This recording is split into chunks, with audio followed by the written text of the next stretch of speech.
A 4-year-old boy was beaten to death and left in a cardboard box in the Philadelphia woods. For 65 years, no one came looking. Not a parent, not a neighbor, not a single missing child report anywhere in the country ever matched him. He had a name, a birthday, a family, and somehow he had been erased from the world before he was ever buried. It would take a kind of science that didn't exist yet, and most of a lifetime, just to learn what to carve on his grave. And even after they did, the most important question only got darker.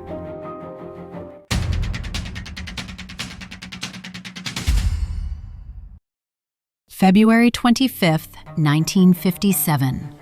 A young man is moving through the brush in the woods off Susquehanna Road in the Fox Chase section of Northeast Philadelphia. Half hidden in the undergrowth, he finds a large cardboard carton, the kind a department store used to ship a baby's bassinet in. He looks inside. Wrapped in a cheap plaid blanket is the body of a small boy. He is naked. He has been dead for days. When the police arrive, they assume this will be quick.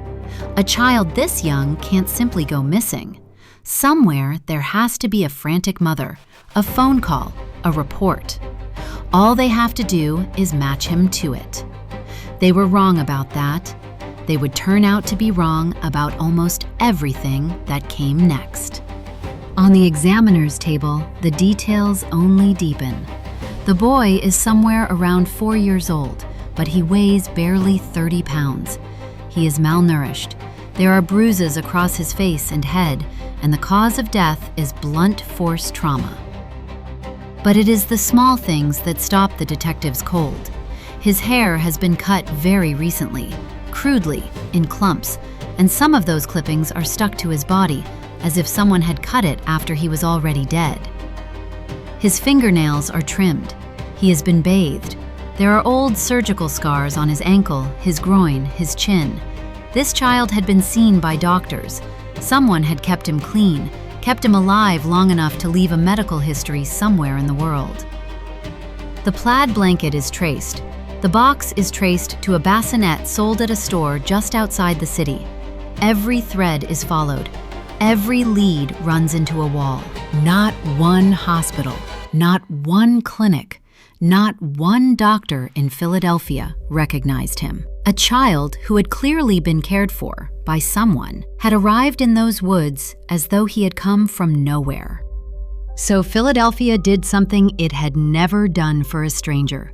The city took this boy in. Detectives took a photograph of his face, retouched, his eyes opened, propped up so he looked almost as if he were only sleeping, and they printed it on roughly 400,000 flyers. They tucked those flyers into people's gas bills so that across the whole region, a family would open an envelope at the kitchen table and find his face looking back at them. They gave him a title instead of a name, America's Unknown Child. And still, no one came. When the body went unclaimed, the investigators themselves paid for his funeral. For decades after, off-duty detectives drove out to his grave just to sit with him. One of those men would let this case swallow the rest of his career. He was certain he knew the house the boy had come from. He chased that certainty to his own grave, and it led nowhere. Twice. His name was Remington Bristow. He worked for the medical examiner's office, and the boy in the box became the center of his life. Bristow worked the case for more than 30 years.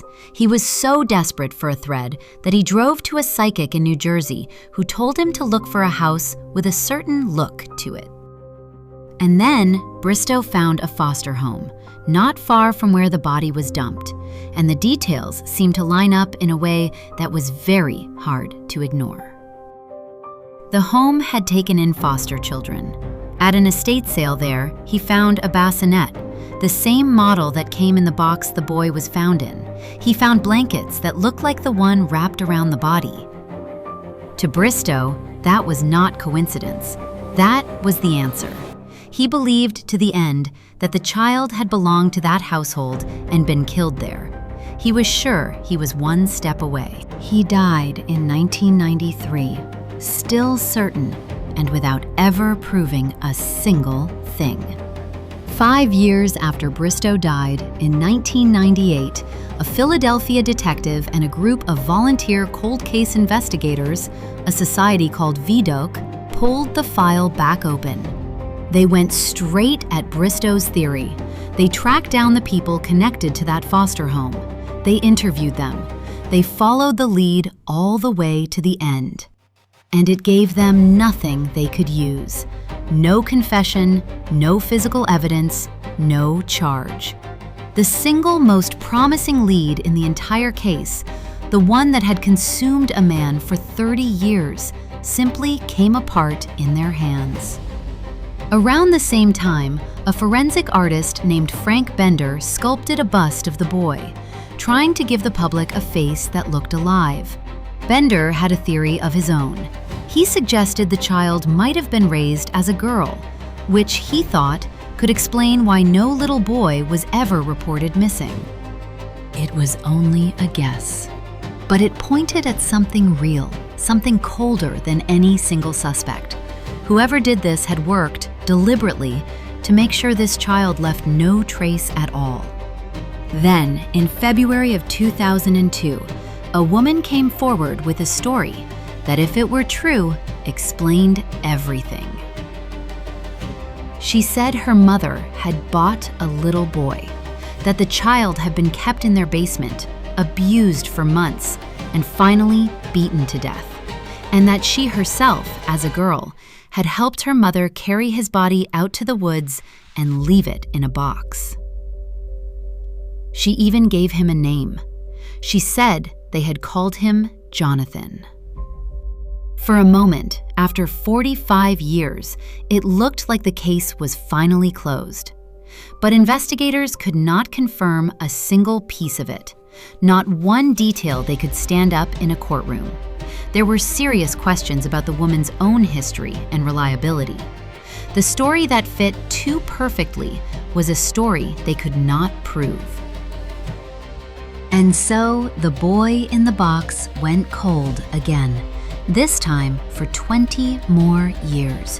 When it finally broke open, it would not be a witness who did it. It would be 0.4 of a gram of bone. To get to that bone, investigators had to dig the boy up. His remains were exhumed more than once over the years, each time hoping the science had finally caught up to the case. The problem was always the DNA. After more than 60 years in the ground, what they recovered was degraded, broken into fragments far too damaged for an ordinary test to read. They turned to a forensic genealogist named Colleen Fitzpatrick and her team at a company called Identifinders. Their job was to do something close to impossible: rebuild a usable genetic profile out of ruined material. It took them about 2.5 years.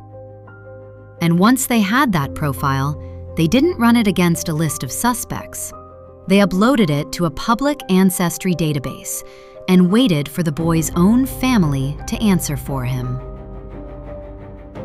Somewhere out there, a distant relative, a second cousin who had never heard of this case, had once spit into a tube for a mail-order DNA kit out of simple curiosity. That stranger's saliva was the thread. Detectives pulled on it, branch by branch, down through a family tree, until it ended at a single birth certificate. On December 8, 2022, the Philadelphia police stood at a podium and did the one thing no one had managed in 65 years. They said his name: Joseph Augustus Zarelli, born January 13, 1953, which meant the boy in the box had only just turned 4 years old. He had a name the entire time. He had a birthday. He had been a real person with a history who existed in records, and for 65 years he had been buried under 3 words that meant the exact opposite: America's unknown child. The unknown child finally had a name, and almost the moment they spoke it, that name opened a question far darker than the silence ever was. The family tree led to his parents. Both of them were named, and both of them were already dead. His mother since 1991, his father in 2014. Police learned that Joseph's birth had in fact been recorded. His mother was right there on the certificate. There were relatives, people who, somewhere along the line, had simply never said a word. One relative would suggest that the mother may have given the boy away, the way, they said, she had once given away a daughter. Investigators have never been able to confirm any adoption, and they have been careful not to accuse the people still living. But whatever the exact path was, it finally explained the fact that had haunted this case from its very first day. The reason no one ever reported this child missing was not that he had no family. It was that the people who knew he existed had decided, somewhere along the way, that he didn't. So after 65 years, this is where the case stands. The boy in the box has his name back. He has a new headstone in a Philadelphia cemetery with the dates of a real life carved into the stone.